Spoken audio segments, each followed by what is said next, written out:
بسم اللہ الرحمن الرحیم۔ السلام علیکم ورحمۃ اللہ وبرکاتہ۔ ناظرین کرام، آپ کی خدمت میں پھر سے ایک مرتبہ حاضر ہیں بہت ہی اہم اور ضروری مسئلے کے ساتھ۔ میں آپ کا بھائی مولانا محمد عارف برکاتی اور آپ کی خدمت میں ایک بہت ہی اہم اور ضروری مسئلے کے ساتھ حاضر ہوں۔ گزارش یہ ہے کہ آپ اس ویڈیو کو آخر تک دیکھیں۔ آج ہم بہت ہی اہم اور ضروری ٹاپک پر بات کرنے والے ہیں۔ آج ہم بات کریں گے، سوال کیا جاتا ہے کہ حضور نبی اکرم نور مجسم صلی اللہ تعالیٰ علیہ وسلم کی نماز جنازہ کس نے پڑھائی؟ کس طرح آپ کی نماز جنازہ پڑھی گئی؟ آپ کو غسل مبارک کس نے دیا؟ اور آپ کو قبر شریف میں کس نے اتارا؟ یہ بہت ہی اہم سوال ہے۔ اس کے متعلق الگ الگ لوگوں کے سوال، الگ الگ لوگوں کی رائے اور جوابات ہوتے ہیں۔ ہم آپ کو بتلائیں کہ صحیح بات کیا ہے۔ حضور نبی اکرم نور مجسم صلی اللہ تعالیٰ علیہ وسلم نے جب وصال فرمایا تو حضرت علی کرم اللہ تعالیٰ وجہ الکریم کھڑے ہو کر ارشاد فرماتے ہیں، کون ہے جو حضور نبی اکرم صلی اللہ تعالیٰ علیہ وسلم کا امام بنے گا؟ کون آپ کی نماز پڑھائے گا؟ آپ ہم سب کے امام ہیں اور ظاہری حیات میں بھی آپ ہمارے امام رہے، بعد وصال بھی ہمارے امام ہیں اور انشاءاللہ ہمارے امام رہیں گے۔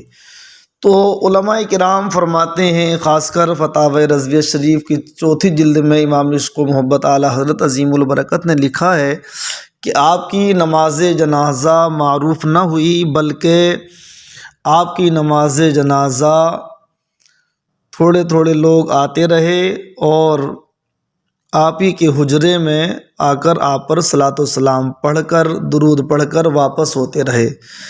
آپ پر کسی نے بھی، جو عام طریقے سے ہم آج نماز جنازہ پڑھتے ہیں، دعائے مغفرت پڑھتے ہیں، ایسا نہیں ہوا، بلکہ لوگ آتے رہے اور آپ پر درود پڑھ کر جاتے رہے، کیونکہ اللہ کے نبی صلی اللہ تعالیٰ علیہ وسلم نے اپنے وصال سے پہلے ہی ارشاد فرما دیا تھا۔ حضرت انس رضی اللہ تعالیٰ عنہ سے روایت ہے، اللہ کے نبی صلی اللہ تعالیٰ علیہ وسلم نے ارشاد فرمایا کہ جب میرا وصال ہو جائے تو میری نعش کو میرے حجرے میں تنہا چھوڑ دینا، کیونکہ اللہ تبارک و تعالیٰ مجھ پر رحمت فرمائے گا۔ حضرت جبرائیل، حضرت میکائیل، حضرت اسرافیل و عزرائیل مجھ پر درود بھیجیں گے۔ ایسا ہی ہوا۔ اللہ کے نبی صلی اللہ تعالیٰ علیہ وسلم پر پہلے اللہ تبارک و تعالیٰ نے رحمتیں فرمائیں، اس کے بعد حضرت جبرائیل علیہ السلام، حضرت میکائیل، حضرت اسرافیل اور حضرت عزرائیل نے درود پڑھا۔ اس کے بعد آپ کے صحابہ نے گروہ در گروہ آ کر آپ کے حجرہ پاک میں آپ پر درود پڑھا اور دھیرے دھیرے لوگ جب فارغ ہوتے رہے، آخر میں سیدنا صدیق اکبر رضی اللہ تعالیٰ عنہ نے آپ پر درود پڑھا۔ اس کے بعد کسی نے آپ پر درود نہ پڑھا، آپ کی نماز نہ پڑھی۔ اس کے بعد آپ کو دفن کیا گیا۔ اب سوال ہوتا ہے غسل کے بارے میں کہ آپ کو غسل کس نے دیا؟ حضور نبی اکرم صلی اللہ تعالیٰ علیہ وسلم کو غسل دینے کے لیے روایت میں آتا ہے کہ حضرت علی کرم اللہ تعالیٰ وجہ الکریم اور حضرت عباس رضی اللہ تعالیٰ عنہ کے 2 صاحبزادے حضرت فضل ابن عباس اور قسم ابن عباس، یہ 4 لوگ موجود تھے، جس میں حضرت فضل اور حضرت قسم جو ہیں وہ چادر کو تانے ہوئے تھے۔ حضرت علی کرم اللہ تعالیٰ وجہ الکریم اپنے ہاتھوں میں کپڑے کے داستانے پہن کر نبی اکرم صلی اللہ تعالیٰ علیہ وسلم کی پیٹھ کو پانی لگا رہے تھے۔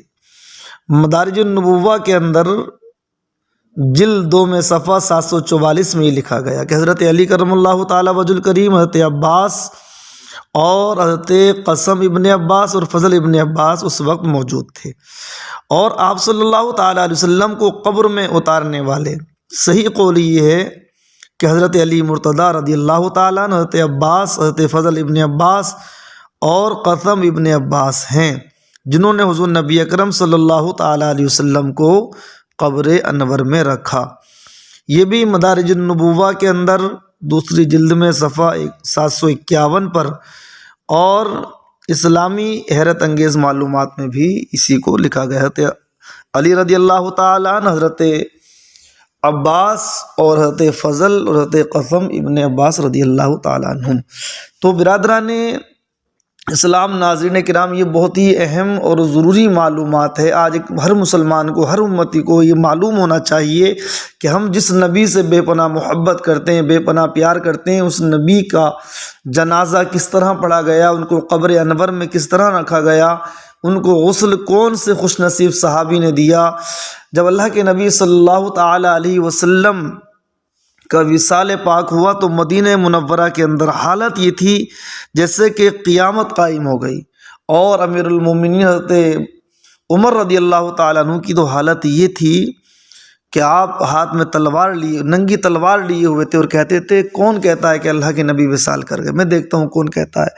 آپ کی عجیب کیفیت، عجیب حالت تھی۔ سیدنا صدیق اکبر رضی اللہ تعالیٰ عنہ نے خطبہ دیا، سمجھایا، بتایا کہ یہ اللہ کا فیصلہ ہے، قرآن کا فیصلہ ہے، یہ ایک دن ہونا تھا، اور ہم اللہ تبارک و تعالیٰ کی بندگی اور عبادت کرتے ہیں، ہم اللہ تبارک و تعالیٰ کی عبادت کرتے رہیں گے۔ یہی اللہ کے نبی صلی اللہ تعالیٰ علیہ وسلم نے ہمیں تعلیم دی۔ حضرت سیدنا صدیق اکبر رضی اللہ تعالیٰ عنہ نے خطبہ دیا، لوگوں کو سمجھایا، دلاسا دیا، تو کچھ حضرت عمر رضی اللہ تعالیٰ عنہ خاموش ہوئے۔ تو یہ بہت ہی اہم اور ضروری مسئلہ ہے، ہمیں چاہیے کہ ہم ضرور اس پر غور کریں اور اسے سمجھیں کہ کون سے وہ خوش نصیب صحابہ تھے جنہوں نے حضور نبی اکرم صلی اللہ تعالیٰ علیہ وسلم کو قبر انور میں اتارا اور حضور کو غسل دیا، اور اللہ کے نبی صلی اللہ تعالیٰ علیہ وسلم کی نماز جنازہ کس طرح سے ادا کی گئی، کس انداز میں۔ تو معروف یہی ہے کہ اللہ کے نبی صلی اللہ تعالیٰ علیہ وسلم کی نماز جنازہ میں کوئی امام نہیں بنا، بلکہ گروہ در گروہ لوگ آپ کے حجرہ پاک میں آتے رہے اور آپ پر درود پڑھ کر واپس ہوتے رہے۔ ناظرین کرام، پھر انشاءاللہ ملاقات ہوگی کسی اور اہم مسئلے پر۔ جب تک کے لیے خدا حافظ، السلام علیکم ورحمۃ اللہ۔